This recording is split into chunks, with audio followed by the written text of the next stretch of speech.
and welcome back to Coffee with a Kick. The Olympics are over. Well, as far as soccer is concerned, the Olympics are over. And by the time you see this, probably the Olympics are over in general.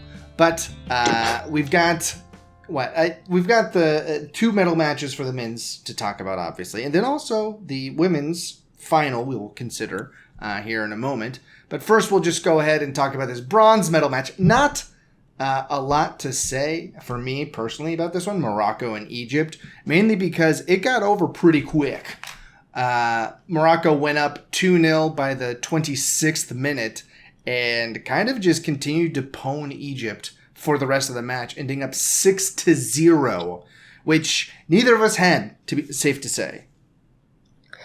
Yeah, I thought Morocco would win, but I did not think they would. This was almost like when Spain played I think it was the Faroe Islands in the 2010 World Cup.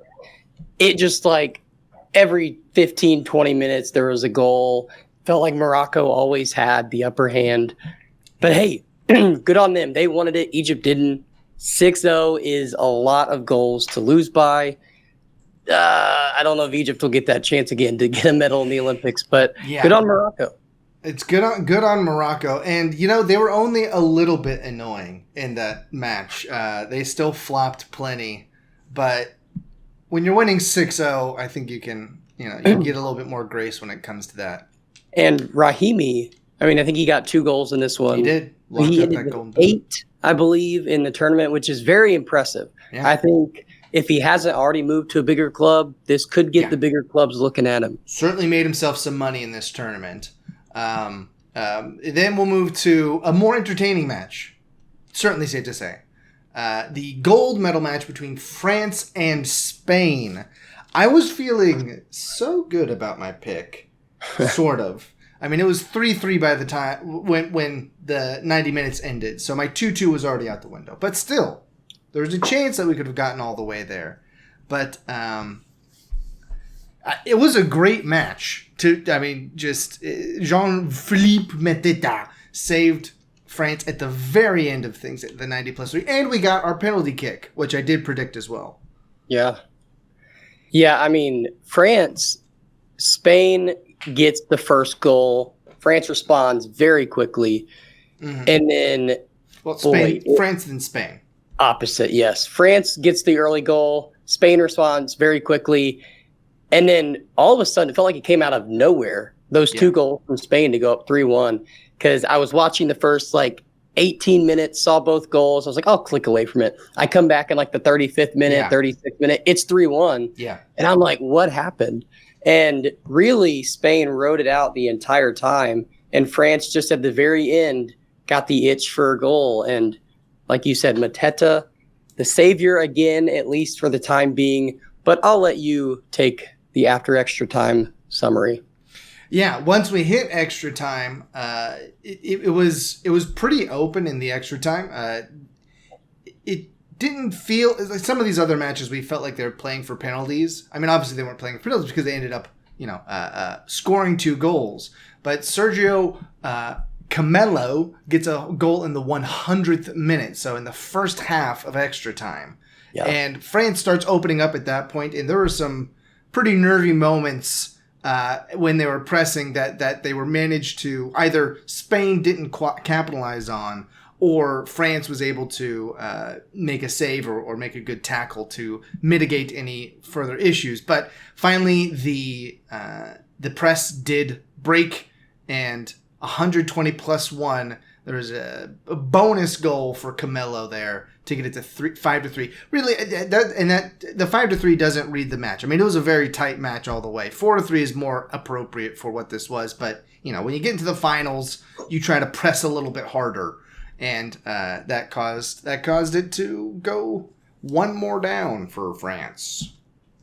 Yeah, France. They've had it tough. This is they lose in soccer in extra time, the gold medal match. Mm-hmm. We witnessed them lose to the USA men's basketball team in the gold medal match. Their women's basketball team is playing the U.S. women's basketball team. I think we know how that one will go. You never know. But it's like France in the Olympics, I think they're second in medal count. They're doing really well. But in these big sports that you want to see them get there, because they're the home nation, they just haven't been able to do it. Yeah, weren't able to seal the deal here against Spain. And Spain, we talked about them coming into it. They brought in a side. I think they only had one. Right, they only had one exemption player, I think is what it was. I think so. It was the summer of Spain. Either way, I mean, both major tournaments go to Spain. I've actually still got my list here, but yeah, I mean, Fermin Lopez, right? That's his name. Yeah, Fermin Lopez made himself some money this summer. I mean, he played very well in this tournament. I think he ended up with like 5 goals. Yeah, I saw 5 or 6. 5 or 6 goals. Assists, yeah. So, I mean, Spain's future, if you could imagine, is bright. I mean, they did very well in this. You took 23 tournaments. They won the Euro. France, not far behind. I mean, like we said coming into this tournament as well, some of the big competitors in Europe were missing. I mean, we didn't have any England. We didn't have Germany. We didn't have Portugal. So some of the teams that you would expect to see in here didn't make it and were beat up by Ukraine. I don't know. I don't know how all that qualifying worked out. Probably, they prioritized to the Euro instead of to the Olympics, probably is what ended up happening. But still, a good look for Spain.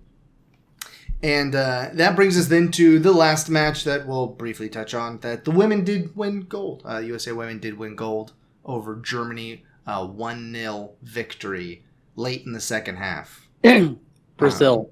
We beat Germany in the semifinal, I think. Yes. Also 1-0. Which, uncharacteristic way for U.S. women's to get here. I think their last 3 matches, it was all 1-0 victories. Well, that's what you've talked about, is that they've come in with a different style than they've had used previously.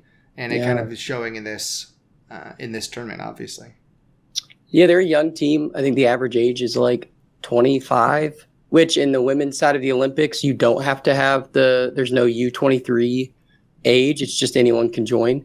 So U.S. women get it done. Brazil, they played you saw it against the Spanish women. They play a very dirty defense tactics. They're pulling on shirts. They're trying to get in your head. And the U.S. were prepared for it. And it's good to see them win the gold 12 years after the last time they did.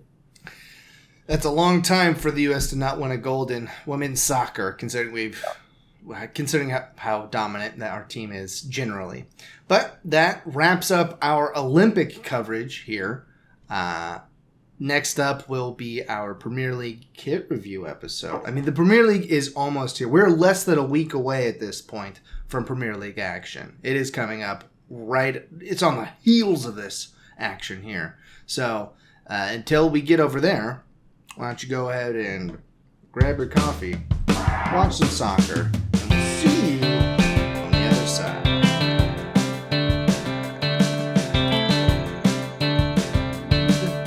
Go Virginia.